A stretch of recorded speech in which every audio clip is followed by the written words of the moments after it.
Juste avant que la vidéo commence, on a une annonce super importante à vous faire.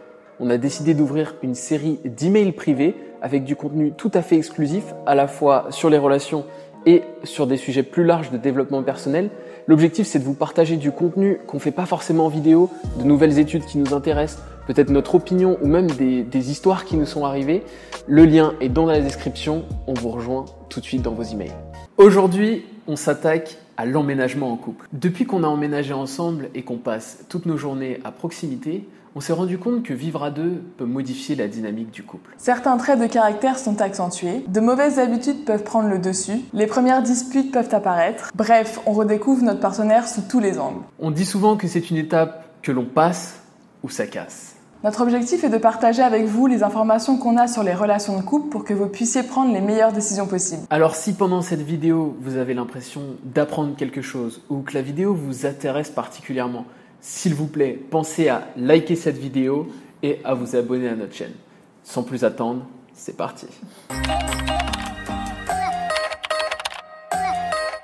La cohabitation avec son ou sa chérie est une étape importante et délicate dans le couple, d'autant plus lorsque l'engagement au sein de la relation n'est pas définitif. Selon une étude publiée en 2009 par des chercheurs de la Texas University, l'emménagement en couple est devenu commun dans la culture occidentale. En effet, entre 50 et 60% des jeunes couples décident d'emménager ensemble avant de se marier. Pourtant, vivre ensemble n'est pas de tout repos. Le Dr Rhodes, une chercheuse spécialisée dans la cohabitation dans l'université de Denver, appelle la période d'emménagement la période sandwich. Parce que les gens jonglent à la fois avec des problèmes des couples qui se fréquentent, en date, et des problématiques de couples mariés. Quand vous vivez ensemble, explique le Dr Rhodes, vous faites face à des problèmes auxquels font face les couples qui sortent ensemble. Le temps passé ensemble, la gestion des amis, la jalousie, mais vous faites aussi face à tous les problèmes auxquels sont confrontés les couples mariés, comme les contributions familiales, la gestion commune des finances, et la planification des dépenses futures. Un autre point super important à prendre en compte avant d'emménager et auquel on ne pense pas forcément, c'est qu'il est beaucoup plus difficile de rompre avec son partenaire une fois qu'on a emménagé ensemble. Une étude réalisée par le chercheur Rhodes auprès de 1200 sujets démontre qu'emménager avec votre conjoint augmente vos chances de rester ensemble, mais n'augmente pas votre degré d'engagement ou d'intérêt au sein de la relation. Cela augmente le nombre de contraintes dans la relation, des choses qui peuvent vous coincer ou dont il est difficile de se défaire, comme par exemple la mise en commun des finances, l'adoption d'un animal domestique ou encore l'achat de mobilier en commun. Mais il n'y a pas d'augmentation similaire dans votre envie d'épouser votre partenaire. Les chercheurs appellent cela le phénomène d'inertie. Concrètement, certaines personnes restent coincées dans des relations plus longtemps qu'elles ne le voudraient. Les chercheurs pensent même que certaines personnes épousent un partenaire qu'elles auraient quitté autrement, simplement par le fait que la cohabitation a rendu la rupture trop difficile. Vous l'aurez compris, emménager ensemble n'est pas une décision à prendre à la légère. Alors, on peut se demander quelles sont les raisons qui poussent les couples comme nous, non mariés, à emménager ensemble. Premièrement, passer une étape dans la relation. Pour de nombreux couples, emménager ensemble est un grand pas dans la relation. Cela indique que vous n'êtes pas seulement ensemble actuellement, mais que vous avez l'intention de l'être encore longtemps.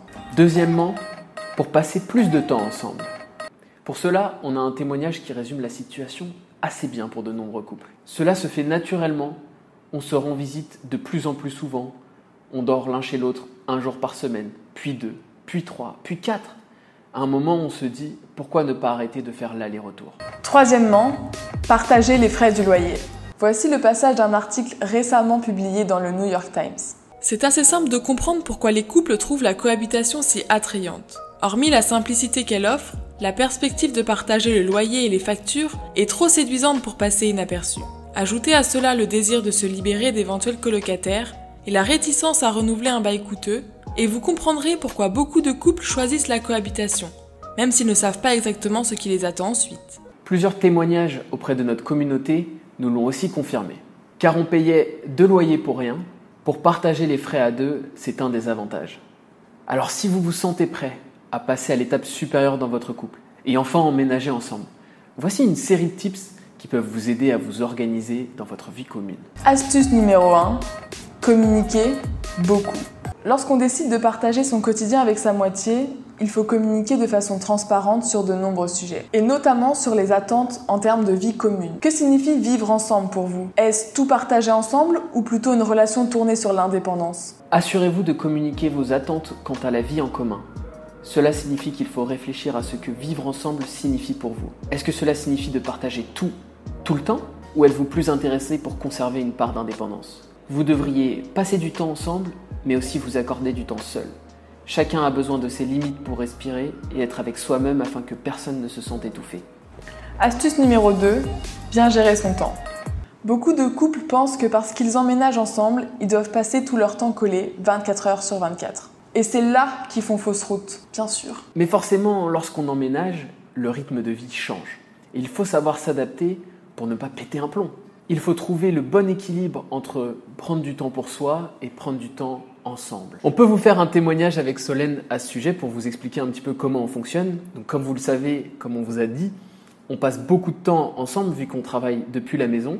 Mais on n'hésite pas à la fois, par exemple, quand on mange, regarder chacun sa série.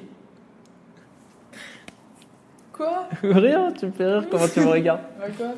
On n'hésite pas à regarder chacun nos trucs, à la fois moi mes mangas, elle ses séries. On n'hésite pas à prendre du temps pour lire chacun de son côté. C'est pas parce qu'on est dans le même espace qu'il faut faire des trucs ensemble. La routine est un grand sujet aussi. Forcément, quand on emménage avec quelqu'un, il y a une forme de routine qui s'installe. Mais il faut faire attention à ne pas tomber dans le statut de colocataire. En effet, on ne se voit pas tout le temps sur notre meilleur jour et on voit aussi une grande intimité de notre partenaire. Mais c'est pas pour ça qu'il faut oublier de passer des moments spéciaux où on continue à se charmer et à se séduire. Troisième astuce, le partage des tâches ménagères. Le fameux « qui fait quoi ».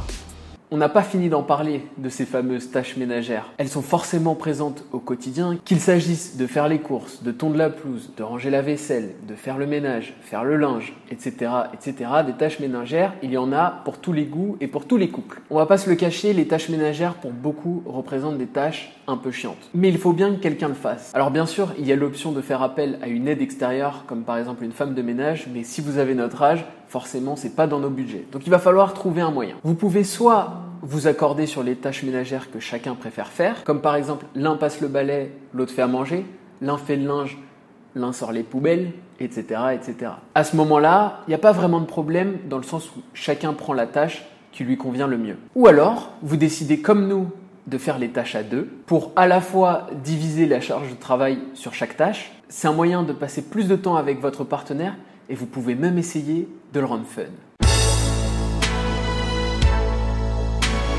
Enfin, dernière possibilité, faire un roulement des tâches ménagères. Comme ça, chacun met un peu du sien à tour de rôle.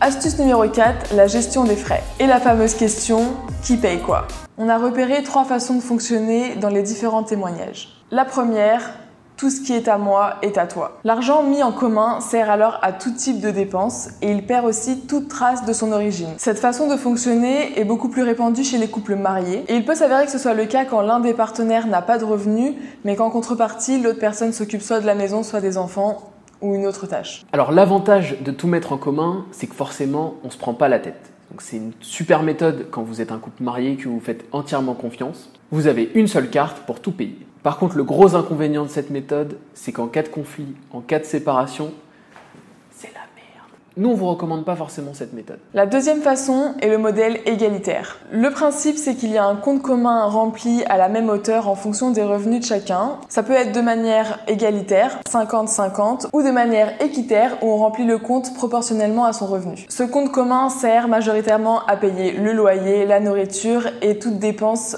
d'ordre commune et alimentaire. C'est la méthode qu'on a choisie avec Solène parce qu'on a trouvé que c'était la plus simple. On vous recommande d'ouvrir un compte dans les néobanques où vous payez très peu de frais. Ça peut être N26, Revolut, Boursorama ou plein d'autres banques du même type. Nous, on a choisi Boursorama et on vous partage le plan. Si vous décidez d'ouvrir un compte avec notre lien de parrainage que vous trouverez dans la description, vous gagnez 130 € à l'ouverture. Ici, on fait que des bonnes affaires. Le gros avantage, c'est qu'on n'a pas besoin de se faire de virement et ça marche très bien comme solution quand le couple est sérieux mais qu'il n'est pas encore engagé ou marié ou avec des enfants. Au niveau des inconvénients, on pense que c'est une méthode qui fonctionne très bien lorsque vous avez des petites dépenses communes, mais ça devient plus compliqué à gérer lorsque c'est des gros achats comme achat d'une voiture, mobilier, cuisine, etc. Où là, du coup, le fait d'avoir un compte commun pour des petites dépenses ne va pas fonctionner. La troisième façon, le chacun pour soi. Il n'y a tout simplement pas de mise en commun de l'argent, chacun garde son compte personnel. Chacun des deux partenaires doit donc faire des virements à l'autre pour se rembourser pour que la dette soit équitable. Alors le gros avantage du chacun pour soi, c'est que chacun garde son indépendance et son autonomie. Et dans certains couples, on sait très bien que l'argent est un sujet un petit peu tabou. Et comme forcément quand vous vous rencontrez, c'est la méthode par défaut, chacun possède son compte bancaire, ça peut être une bonne solution si vous n'aimez pas trop parler d'argent. Mais au niveau des inconvénients, on va pas se cacher, c'est pas la méthode la plus pratique. Ça veut dire qu'il faut tenir des comptes en permanence de qui a dépensé quoi, à quel montant, ok, il faut que je te fasse un virement pour te rembourser. Selon nous, ce n'est pas la méthode la plus pratique si vous avez l'intention de rester ensemble sur le long terme. En tout cas, qu'importe la décision retenue, il faut que la décision vous convienne à tous les deux et qu'il n'y ait ni frustration ni jalousie. Cinquième astuce, la gestion des conflits. Il faut apprendre à accepter de ne pas être d'accord sur tout avec son partenaire sans s'énerver. C'est inévitable, quand on vit avec son partenaire, il y a forcément des sujets où on n'est pas d'accord. Le principal, c'est de tenter de comprendre le point de vue de l'autre et puis que chacun puisse faire des concessions pour trouver un terrain d'entente. Pour terminer cette vidéo, on va vous partager un tips pas comme les autres qui peut faire durer votre relation bien plus longtemps que vous ne le pensez. Le professeur de psychologie Dasher Keltner est un expert des émotions positives. Et lorsqu'il s'agit de relations durables, il mentionne une compétence particulière que les couples devraient perfectionner s'ils veulent tenir longtemps. Contrairement à ce qu'on pourrait imaginer, il ne s'agit pas de la communication ou du respect mutuel, ni même de partager des valeurs similaires. Il s'agit de rire ensemble. Il s'avère que le rire est un indicateur d'une précision déconcertante de la santé d'une relation. Pour les couples qui divorcent en moyenne 13,9 années après leur début de mariage, c'est l'absence de rire qui a prédit la fin de leur lien. L'étude de Keltner démontre clairement que les couples qui savent comment se taquiner de façon ludique étaient non seulement plus heureux dans l'ensemble, mais étaient aussi bien plus habiles pour gérer les conflits. La taquinerie ludique ne consiste pas à faire honte à quelqu'un pour ses insécurités profondes. Il s'agit plutôt de se moquer gentiment des extravagances de notre partenaire, que vous trouvez divertissantes et attachantes. Par exemple, riez du fait que votre conjoint perd toujours ses clés, mais qu'il n'est pas prêt de perdre la clé de votre cœur. Pensez-y la prochaine fois, le rire est le meilleur remède pour gérer un conflit. En conclusion, le plus important c'est de prendre son temps avant de s'engager. Posez-vous les bonnes questions et réfléchissez aux impacts que cela va avoir dans votre vie. Car les études sont unanimes, emménager ensemble ou se marier quand on est jeune est lié à un taux de séparation ou de divorce très important. Mais lorsque vous êtes prêt, foncez, car les efforts en valent la peine. Il n'y a rien de plus beau que de pouvoir partager son quotidien avec la personne qu'on aime.